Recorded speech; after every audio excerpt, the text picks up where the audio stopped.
1-1. So team sprinters and the team pursuiters. So that was exciting. I think New Zealand on top of the medal tally with 2 gold and 1 silver. So they'll be hungry to get some more tonight. But as we can see, the start list for the men's Omnium scratch race. So it's a star-studded field. We've got a few contenders out there, a few previous world champions. Absolutely. Graham Frisley from Australia, the youngster that's only just coming into international competition. Second track World Cup, I think it is, for him. And we go down to Oliver Wood from Great Britain, certainly one of the contenders. Roger Kluger, former Olympic silver medalist in this discipline and also world champion previously, as is down the bottom there was Campbell Stewart, who was also a former world champion in the Omnium and way back as a junior as well. So he's been doing this event for a long time. Certainly one to watch, the New Zealand rider Campbell Stewart. Yeah, 4-time junior world champ. I think two of those were in the Omnium, and then went on to the Olympic Games. He ended up getting a silver in the Omnium in fine form. He took a couple of laps and managed to squeeze onto that podium. So that was really cool to see. Young man from Palmerston North in New Zealand. Certainly a man to watch. The challenge for someone like Campbell Stewart as we see the riders get underway. The first lap is neutral in this first discipline within the Omnium series, the scratch race. Everyone knows how good Campbell Stewart is. So he's a marked man. That does make it really challenging, Nettie. If he gets out of the saddle, everyone gets out of the saddle. If he wants to attack, they all want to chase him. It makes it more difficult. It certainly does. So, yes, it will be interesting to see what the tactics are out there. I think this is that Austria is looking like they want to go hard from the gun. So 40 laps to go, and he's already got a gap looking over his shoulder. So, yeah, it'll be interesting to see who wants to chase him. Well, even almost before Wayne Primaro, the commissaire, pulled the starter's pistol to get them underway, straight out of the blocks. So Tim Waffler from Austria trying to get in amongst it. So the way it works, this is the first of 4 disciplines that make up the Omnium, the scratch race, the elimination, tempo race, and then finishing with the points race. First across the line gets 40 points, 38 for second, all the way down through the entire field. Add all those points to the tally for the final race, which is the points race. We'll go through the details of it. Scratch race itself, though, old school race, bunch race. First across the line at the end is the winner. Gets a little bit more complicated, though, when riders are able to take a lap on the field, and that's what Waffler is trying to do right now. Yeah, so he's got a pretty good gap. He's about a whole length of the straight, so he's making a quick move here. If he can take a lap, he'll be 1 lap up, which means that he won't have to be part of the sprint across the finish line. So that's a certain advantage, but I'm sure we're going to see some more action soon. I think people are going to get hungry and they're going to start going off the front to try and either catch him or get a lap themselves. Opened up just over the length of the main straight now, so a handy little lead that he has, the Austrian. But you can see already in the body language, Nettie, that he's been out there for a few laps, starting to struggle a little bit. And the average speed of the peloton, as you can see, Graham Frisley now swinging up, the young Australian. The pace is on in the peloton. It makes it really difficult for one rider out the front to try and stay away. Yeah, it's always frustrating if you've gone off the front and you look over and you see the whole bunch strung out in single file, because that means the pace is on. You do like to see it bunch up. You like to see the riders start to swing up, because then that means that it'll be a lot shorter distance for you to get back on. But yeah, Tim Waffler is he's got his hands in the drops and he keeps looking over. But yeah, as you said, the bunch is approaching. Half the peloton swinging up. And not quite making contact with him yet, so just teasing Waffler out in front, encouraging him to keep going. You can see looking over the shoulder, just hoping that the peloton will ease up, but I don't think they will dramatically. He has to make a decision pretty quickly whether he wants to come back into the field or not, because now he's just wasting energy out there, and that's not going to help him later into this race. Yeah, I think we'll start to see him swinging up pretty soon and then sliding on back into that bunch to try and recover and sit on those wheels, because that does take a bit of effort. He's been up there for 9 laps so far. And finally made the decision to swing up the track and get back into the peloton, and perhaps that will be the catalyst for the next attack, but all strung out. And you can see also riders not too willing to be on the front of the peloton for too long, because they are trying to save as much energy as possible in case it does come down to a big effort towards the end of this first of the Omnium events, the scratch race. Yeah, and the boys have already completed a points race. So there was so many riders that were here at this event here in Jakarta that they had to run 2 heats. So they've already raced this afternoon, and so yeah, they've already spent a bit of energy. So they've got 4 big events to go. So you never know what to expect. Sometimes people like to light it up, but it looks like they're all waiting, looking over the shoulder, not sure who wants to make a move. Will this come down to a bunch kick? Or, will we see it start to break up in the next few laps? Annette Edmondson, how do you make a 4-discipline event like the Omnium more difficult? Throw in an extra points race just to qualify as well. So it really does show just how much of an endurance event this is. And this is the discipline that came into cycling when they took out the individual pursuit many years ago, and they wanted to have another type of endurance event, and they came up with the Omnium. It has changed concept a few times. There's been a different format since the very first Omnium at international level, and they've now settled on the 4 bunch races that we have already spoken of: the scratch, elimination, tempo and points race. Yeah, it used to be 2 days with 3 events each day. So the 3 timed events and 3 big bunch events. So it was a pretty long journey just to get that one medal at the end. So then they swapped it to 4 races, so 4 bunch races. Oh, no, it stayed at 6 for the second Olympics. So the first Olympics in 2012, it was a certain order. Then they swapped the order for 2016. And then for 2021, it went to 4 events, so 4 bunch races, and they got rid of the timed events. So yeah, it's an exciting thing to watch, but it does pay to have somebody who knows what's going on, because yes, can get a bit confusing out there. Well, that original format of the Omnium that we had at the 2012 Olympic Games, you didn't mind that one, Nettie. You went okay there. Yeah. Medal, I didn't mind that. I had some sprint events, so I think that was more my forte. So it did progress to a lot more of an endurance style of race. So this is 40-lap race. It can come down to a sprint. This one's definitely looking a lot more like that. It's a bit more calm. There's not so many heavy attacks. But yeah, the extra distance all in one day does tax the system by the end of it. I did notice they're just in second position at the front as we see Baudat from France, and he's a rider that they'll certainly be paying attention to, very well credentialed in Omnium level. But I looked at the black skin suit of Campbell Stewart quickly getting up and out of the way, trying to save his energy for a sprint towards the end. Perhaps they'll come around to get 20 laps to go the next time around.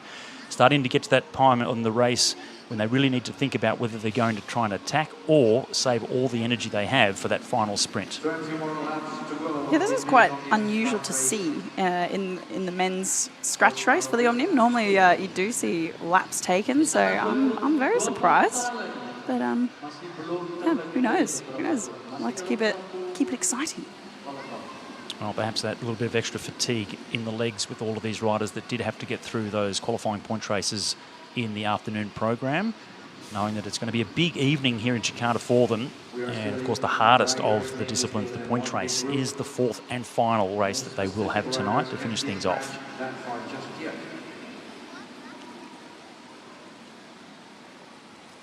Nice even tempo as they come through. They'll come around 17 laps to go now. Boscaro, that's Ollie Wood. Flick of the right elbow there from Ollie Wood, telling the rider behind that he is about to swing up the track. Don't be overlapping the wheel when I swing up the track, because you may crash. He's gold medalist in the team pursuit at last year's World Championships. Hansen from Denmark now swinging up in the red, very familiar red and white colours of Denmark. Keep an eye out for the big German, Roger Kluger as well, former world champion. Sitting around the middle of the field, you can see just how tall he is in the white colours, white helmet. And a lot of hesitation here, Nettie. 15 laps to go as they come through. Close enough towards the final few laps to be starting to really think that maybe this is definitely going to be a sprint, and no one wanting to waste energy on the front of the peloton at this stage. Not everyone is a fast sprinter, though. So the riders that know that they're not going to be well credentialed for that final sprint to the line, you would think need to do some attacking now. You would. It is very strange. We just saw Hashimoto swing up. He won the elimination last night. He's got a very fast sprint on him, so I know he'll be wanting it to come down to a kick. But yeah, I was talking to Hashimoto in this afternoon program. There's Roger Kluger, the former world champion, the 37-year-old, 2-time world Madison champion as well. And he comes from Eisenhüttenstadt in far east Germany, right on the border with Poland. But such an experienced rider. He knows where to put himself into a good position. Just back to Hashimoto, he said the points race this afternoon felt harder than winning the elimination last night. Ooh. So that's interesting to see how he goes today then with that kind of fatigue in his legs.